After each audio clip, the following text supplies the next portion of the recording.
Gracias, señor presidente. Hemos recorrido un largo camino. Cuando digo hemos, desde el fondo de la historia ha habido mujeres que le han puesto el cuerpo a la lucha, que le han puesto el cuerpo al trabajo por la construcción de la patria. Sin embargo, en los libros de historia ninguna es mencionada.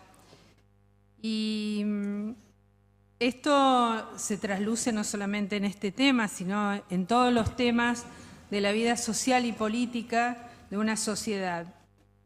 Hoy las mujeres que estamos acá, todas, somos producto de la ley de cupo. Siempre lo repito a esto porque muchas mujeres en otras épocas no les gustaba reconocer esto de que eran producto de la ley de cupo, pero sin embargo, si hay 18 mujeres en la Cámara de Diputados es porque tuvimos ley de cupo, porque antes, desde el año 83 hasta el año 91, en esta Cámara hubo solamente 2 mujeres diputadas, 2. Y eso hizo la diferencia, a pesar que después podemos decir que también fue el techo de cristal, ese techo que se impone no solamente en la legislatura, en la justicia, que como decía hoy el compañero diputado Rubén Galassi, decía que en la justicia hay muchas mujeres, pero sí están generalmente en las instancias inferiores.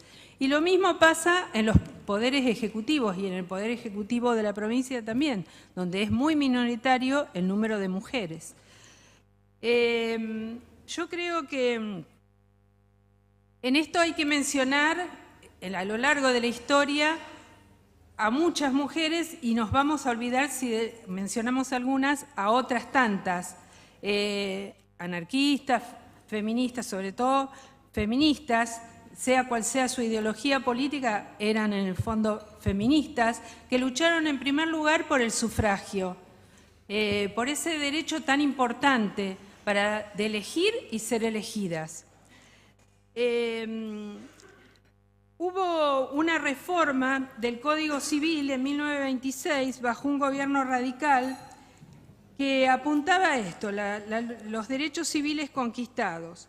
Y ya también en 1919 Rogelio Alaya discute el voto femenino por primera vez a nivel nacional y fracasa en ese intento, fue un intento fallido, y también se había inspirado en la lucha de las feministas.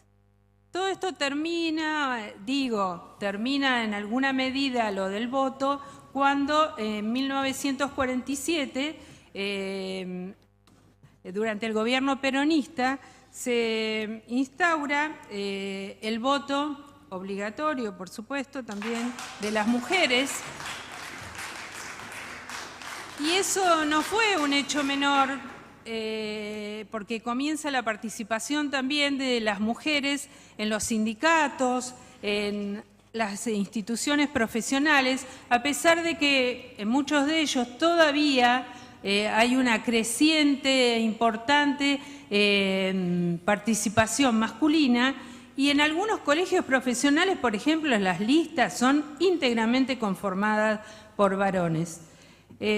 También en esos aspectos de la vida, digamos, social y política, pretendemos que se vayan democratizando. Porque es eso, de eso estamos hablando. No de competir con los varones, sino de buscar la igualdad de oportunidades entre varones y mujeres.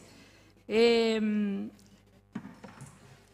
ley de cupo, como decía, trajo muchísimos avances, pero quizás en las cámaras legislativas, como en la Cámara de Diputados y de Senadores de la Nación, donde fuimos uno de los países que más mujeres tuvo en su momento integrando ambas cámaras. Y fuimos, con la ley de cupo, uno de los países de avanzada en América. No así con lo del tema de la paridad, donde estamos bastante rezagados porque ya hay una importante cantidad de países de América Central y de América del Sur que tienen paridad. Y nosotros, bueno, el año pasado se aprobó en la Nación la Ley Nacional de Paridad, por lo cual las próximas elecciones deberán ser elegidas con esa ley que todavía no ha sido reglamentada.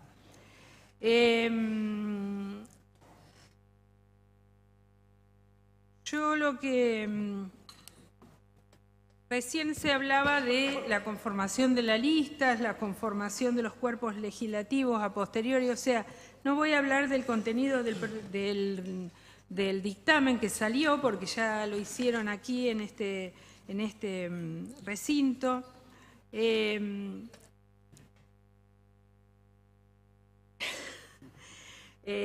Bueno, acá me señala el diputado Dipolina, el miembro, informarte de la Comisión de Constitucionales, el presidente.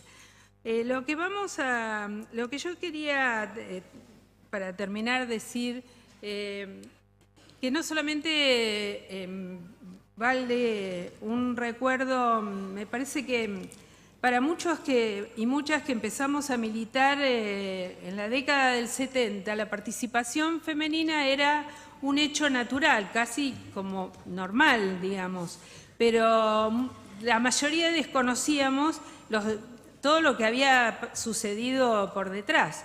Pasaron muchos años en los cuales ejercimos nuestro derecho a militar en política, a ser presidentas y presidentes de los centros de estudiantes, integrar las comisiones de los centros de estudiantes, luego participar obviamente en los partidos políticos, pero sin lugar a dudas...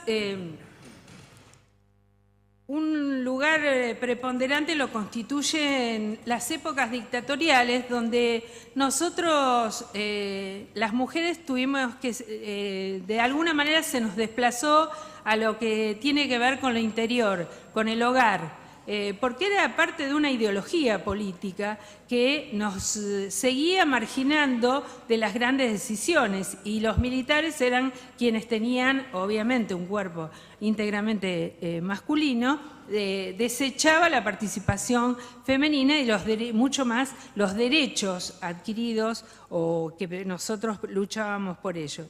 Creo que muchas de nosotros, sin saberlo, nos hicimos feministas en ese momento. Nuestra lucha también era una lucha por la igualdad de oportunidades y igualdad de derechos.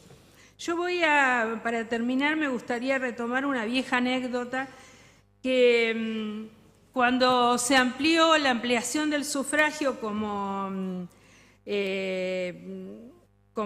y también con el tema del cupo y ahora con lo de la paridad, inmediatamente se hace referencia al tema de la capacidad de las mujeres, ¿no?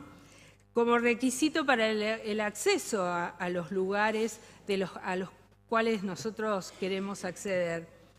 Voy a poner un ejemplo, que en 1849, Jeanne d'Oron presentó su candidatura a un escaño a la Asamblea Legislativa en Francia, bajo la Constitución de la Segunda República, cuando las mujeres no tenían derecho a votar ni a presentarse como candidatas, aun cuando el sufragio universal masculino había sido consagrado.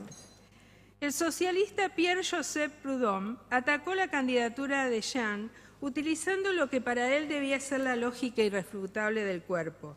Una mujer legisladora tenía tan poco sentido como un hombre nodriza. Jeanne le respondió con agudeza que aceptaría su argumento si Proudhon le decía cuál era el órgano necesario para ejercer las funciones de legislador. Proudhon calló unos minutos y luego rezongó que obviamente no era ningún órgano sexual, sino que era el cerebro.